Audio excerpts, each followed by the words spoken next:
Bonjour à toutes et à tous. Bienvenue dans votre émission À l'origine. J'ai le plaisir aujourd'hui de recevoir Isabelle et Antoine Chéreau, auteurs et éditeurs de Comme un juif en France. Cet album s'attaque avec humour aux clichés antisémites et à la dernière vague déferlante d'actes antisémites en France.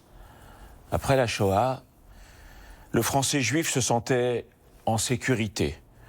Le plus jamais ça, martelé partout, semblait le protéger. Mais seulement quelques décennies plus tard, les Français juifs s'inquiètent. Bonjour Isabelle et Antoine. Bonjour Steve. Revenons sur le titre de votre album, Comme un juif en France. Vas-y, Lisa. Il manque un mot. Il manque un mot. Lequel? Heureux. Pourquoi? Heureux. Parce que c'était un dicton. Au départ, c'était heureux comme Dieu en France et qui a été réexploité par les Juifs d'Europe de l'Est qui aimaient tellement la France, qui disaient heureux comme un Juif en France. Il y a de ça plus de 100 ans. Et aujourd'hui, on ne peut pas le dire. Donc, on a laissé un point de suspension en espérant que le mot revienne à sa place. Sur les premières planches dans votre album, être juif, c'est quoi exactement? C'est fou, quand même, que les juifs eux-mêmes doivent se poser cette question. Alors, je vous la pose, c'est quoi être juif? Il y a plein de gens qui se sont posé la question, c'est assez complexe et je pense qu'effectivement, il n'y a pas une définition. En tout cas, pour moi, par exemple, je vais prendre mon exemple, c'est celui que je connais le mieux, c'est le sentiment d'appartenance. C'est faire partie d'une histoire. Voilà, c'est vraiment partie d'une histoire.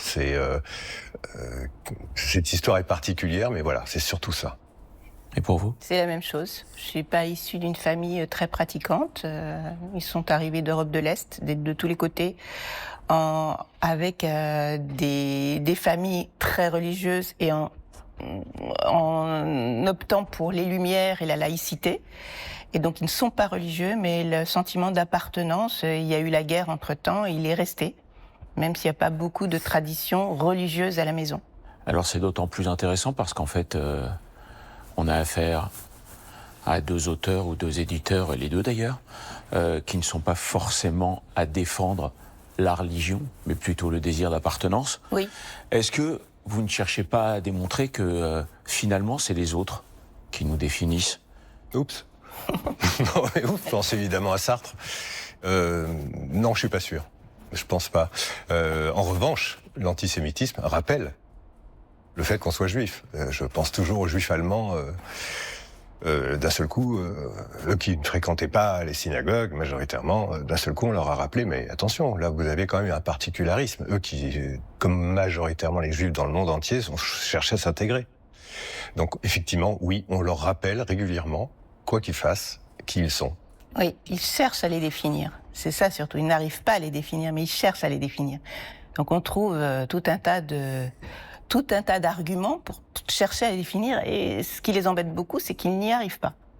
Ils ont beaucoup de mal. D'où la phrase de Frossard qu'on a appris dans l'album, qui est remarquable. Si on a quand même éprouvé le besoin de mettre une étoile jaune sur ces gens-là, c'est quand même qu'on n'arrivait pas à les repérer facilement. Ça a été votre approche et votre ligne de conduite, l'humour? Oui. Enfin, en tout cas, c'est notre approche depuis des années.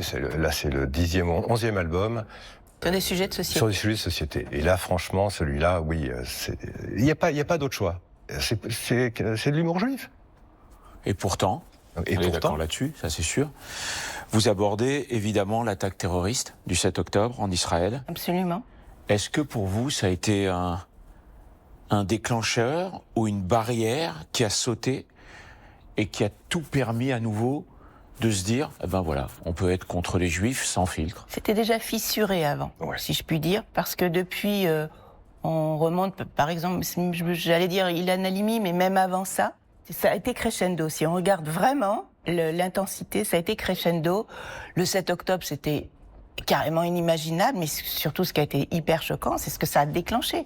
Au lieu de déclencher de la compassion et enfin de la compréhension, c'était juste l'opposé. Voilà. Au bout de 24 heures.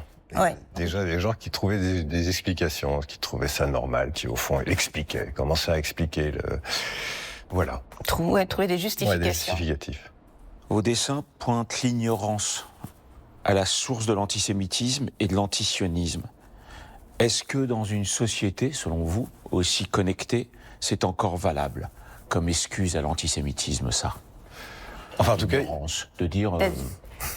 l'antisémite se pose pas de questions. Je pense que si vraiment il avait envie d'apprendre, de comprendre, il s'intéresserait. Mais c'est pas ça qui l'intéresse. Il s'obstine. J'ai vu sur les réseaux sociaux. J'ai essayé franchement d'amener des gens à réfléchir, à regarder, à être pondérés. Vous voyez ce que je veux dire? Regardez tout ça. Il y a rien à faire.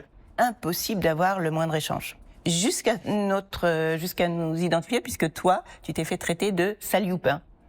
En ligne. C'est quand même magnifique. Mais pourquoi ça? Ça, on ne sait pas, mais c'est bien que vous gardiez l'humour. Je trouve ça incroyable. D'ailleurs, est-ce que, à votre avis, si on pose la question clairement à quelqu'un, de façon très calme, pourquoi il est antisémite, est-ce qu'il aurait une réponse? Il y en a qui auraient des réponses, oui, mais je pense que c'est les plus actifs, les plus... Enfin, je pense à des teigneux comme Soral, je pense à des Rissen, je pense à des Bourbon, je pense à... Oui, c'est atavique, que je pense que c'est une tradition familiale, et c'est très important, hein. Vous l'avez vu, il y a un dessin dans l'album, c'est important la tradition familiale, surtout chez les Juifs, mais chez l'antisémite, oui, je pense qu'il y a une forme de... C'est une explication à leur médiocrité. Grâce à l'humour, en tout cas, vous vouliez aussi faire comprendre la situation actuelle des Juifs en France et dans le monde aussi, ce qui s'est jamais vu depuis la Deuxième Guerre mondiale, on va dire. Ça. Quelle situation avez-vous décidé de décrire pour être le plus explicite? Le quotidien, les choses simples, pour que les gens puissent s'identifier. Les Juifs s'identifient, mais les non-Juifs peuvent s'identifier aussi. Moi, il y a une planche qui me touche beaucoup en tant que maman. C'est celle où on voit une petite adolescente qui est en train de scroller sur son téléphone avant d'aller dormir, un truc banal que tout le monde rencontre. Sa maman, elle rentre, ma chérie, qu'est-ce que tu fais? Et elle est en train de se prendre, la petite jeune fille, des volées d'insultes comme c'est pas permis, parce qu'elle est juive. Et elle dit, je vérifie si l'antisémitisme est toujours là. Et pour moi, cette planche, elle parle vraiment du quotidien de gens innocents, puisqu'on sait jusqu'où ça peut aller. L'attaque même parmi les enfants, parmi les adolescents, du fait d'être juif simplement. Je ne veux pas rapporter l'histoire de la petite jeune fille de 12 ans qui s'est faite... Courbevoie. À Courbevoie, exactement. Qui s'est faite même violer avec une haine et une violence. Et on se dit, ces petits jeunes qui l'ont agressée comme ça, de quoi sont-ils nourris? De quoi sont-ils nourris? Et ça fait peur. Voilà. C'est une constante dans nos albums de se mettre à la place du citoyen lambda. Oui, le principe de l'identification. Exactement, qu'on ait abordé le couple, le sexisme, n'importe quoi. C'est vraiment la personne face aux événements. C'est les moments de solitude. Et alors là, évidemment, sur l'antisémitisme, c'est quand même un grand moment de solitude. Et c'est ce que disent la majorité des Juifs. On s'est senti très, très abandonnés. C'est très rare, y compris dans un bureau où des gens connaissent un collègue depuis 15 ans. Malgré tout ce qui s'est passé, personne s'approche. C'est vrai. Là, il y a un côté pestiféré. C'est vrai. On s'inquiète pas de la personne qui souffre, on se demande, mais c'est au fond, quelque part, elle est responsable. C'est quoi? C'est votre réponse à ce déferlement dans votre travail et dans ce que vous aimez faire? De pouvoir faire un album comme ça en disant j'adorerais que des enfants de toutes les nationalités puissent lire ça, prendre conscience, avoir envie, encore à leur âge, qui est un âge... entre guillemets, où tout est possible, pouvoir se mettre à la place de l'autre? Oui, Steve, tout à fait. Ça serait notre rêve, mais bon, encore faut-il, j'allais dire, c'est bien d'éduquer les enfants. Encore faut-il que chez eux, ils soient éduqués. De toutes les façons, c'est la seule chose qui va pouvoir réparer le monde. On est bien d'accord. L'éducation et la culture. Voilà. Oui. Et donc, je veux dire, là, il y a du boulot. Il y a beaucoup de travail, hein, ça. Enfin, c'est terrible d'en arriver là alors qu'on est les maîtres du monde. Moi, c'est ça qui me sidère. J'adore votre humour. Hein. Pas le choix, pas le choix. Il n'y a pas le choix. Pensez-vous qu'on va réussir à remettre le mot heureux à votre titre? Ouais. Écoutez, on l'espère. On l'espère. On l'espère. Mais il faudrait pour ça que tous les gens qui se sentent révoltés en leur fort intérieur n'aient plus peur. Parce que l'entrave à l'éducation, justement, l'entrave, c'est la peur. Bien sûr que oui. Bien sûr que oui. Il ne faut plus avoir peur, il faut pas avoir peur. Ce sont aussi des valeurs républicaines, la défense de tout un chacun. Il ne faut pas avoir peur. Il y a des gens qui se bougent, qui sont très courageux. D'ailleurs, on les salue ouais, à la nouveaux fin. justes. Ouais, voilà. pour nous, c'est les nouveaux justes. On les appelle les nouveaux justes. Mais on les salue. On salue ceux qui parlent, qui osent parler, Bien qui sûr. osent se lever, Bien qui sûr. osent réagir. Et puis, il y a beaucoup de gens qui ils le font à leur petit niveau, ils Mais peuvent pas parce plus. qu'ils parce prennent qu'ils peuvent conscience tout plus. simplement que c'est pas un problème d'antisémitisme, c'est un problème de société. Mais bien Ça sûr. commence par l'antisémitisme. Absolument. Toujours, c'est le canari. Absolument. C'est vraiment le canari de la mine. Vous pensez que vous auriez pu être distribué? Très Non. compliqué. Très compliqué, donc Très vous avez décidé de... Oui, 2 artisans là. oui. Ouais. Sur Non, ce coup-là, ouais, c'est vraiment très Et puis même artisanal. édité par un gros éditeur, non, aucune chance. À votre avis, et c'est toujours ça qui m'intéresse à moi, puisque j'adore l'idée que les gens qui ne soient pas juifs ou qui soient très loin de la religion regardent notre émission. Qu'est-ce que ça fait à quelqu'un qui ouvre le livre? Est-ce qu'il serait surpris? Est-ce que tout d'un coup il apprendrait des choses? Est-ce que tout d'un coup il aurait peut-être envie de nous comprendre? Les trois en même temps? Ouais. Oui. Enfin, en tout cas, c'est notre espoir. Et ça a été notre ligne conductrice. C'est pour ça qu'on a démarré par qu'est-ce que c'est qu'un juif? On a plaisanté là-dessus. Et puis, très rapidement, alors il y a eu la réponse de cet intellectuel qui avait une réponse très vague, hein, Oui. qui a dit quelle que soit la façon avec laquelle un juif répondrait, un non-juif pourrait répondre autrement. Et puis ensuite, on est passé vraiment au quotidien avec ce petit enfant qui demande à ses parents mais ça nous sert à quoi d'être juif à part expliquer tous les malheurs du monde. Et donc les gens rentrent directement dans le fait d'être juif. Et puis ensuite, il y a pas mal de planches qui Ouais. racontent le quotidien, vraiment la banalité du quotidien. Puis l'antisémitisme qui s'immisce dans ce quotidien juif, somme toute assez banal.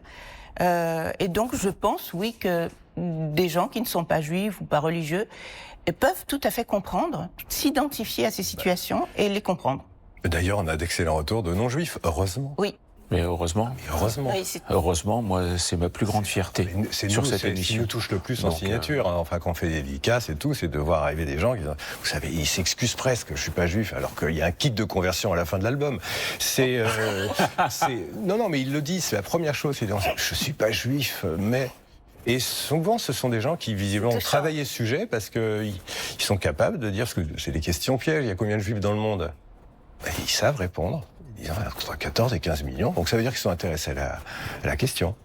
Et c'est très touchant. Il y a même un monsieur qui est venu dans une librairie Il nous a et qui dit, nous a dit, ah, écoutez, il est parti en trouvant ça formidable. Et il a dit, vas-y, dis-le. Am Israël Chai. En partant, partant. alors qu'il était donc juif.